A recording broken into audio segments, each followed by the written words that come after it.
shake your booties for black girl nerds. Hi, Hello. it's a pleasure to meet you. Thanks. I saw the movie last night. You do a lot in there. I want to talk about this serious role you're playing, and yet there's some parts where we're laughing, and it's like a lot of your movies.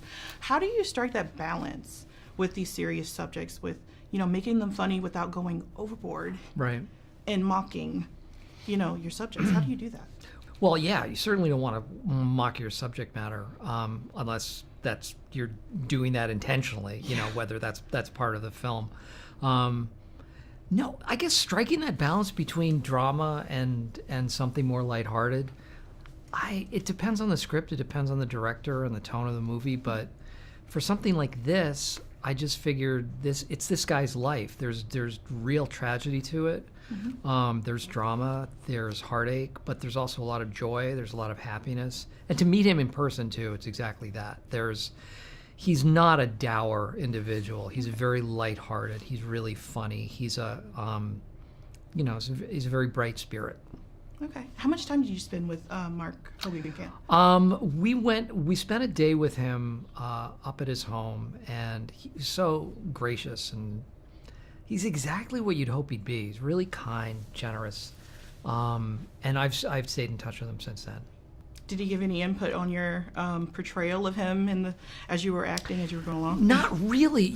I would ask him things from time to time, but I didn't want him to feel like he was a science experiment. Yeah. It's not like, you meet somebody that you're portraying, you don't want them to feel like you're examining them or studying them. I just wanted to get to know him a little bit and get a sense for the type of guy he is, and then try to translate that as accurately as possible. Okay.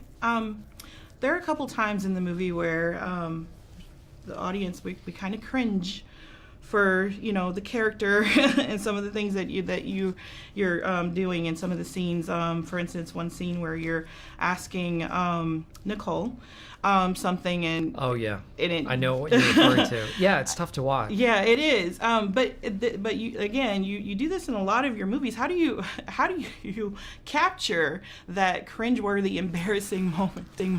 I think a lot of that's the director too. A lot of that's the writing, and Robert Zemeckis is the director. Because the way he shot that particular scene, that kind of cringeworthy scene that you're talking about, a lot of the scene is shot in kind of a wide shot where you just see two people going through a rather awkward interaction with each other, and I don't want to give anything away, but and it's heartbreaking, but also kind of, I wouldn't say funny, but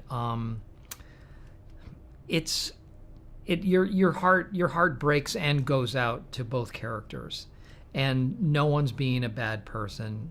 No one, like you said, no one is mocking. It's not that kind of cringy scene. It's just that two people on completely different wavelengths interacting with one another. But I think a lot of that has to do with the direction too. And you just you have to think about the humanity of the situation when people don't necessarily connect or get their signals crossed and don't really understand what the other is anticipating or asking. That it happens, all the time in real life. People miss each other from time to time. Right. And social interaction. Better shake your booties for black girl nerds. Better shake your booties for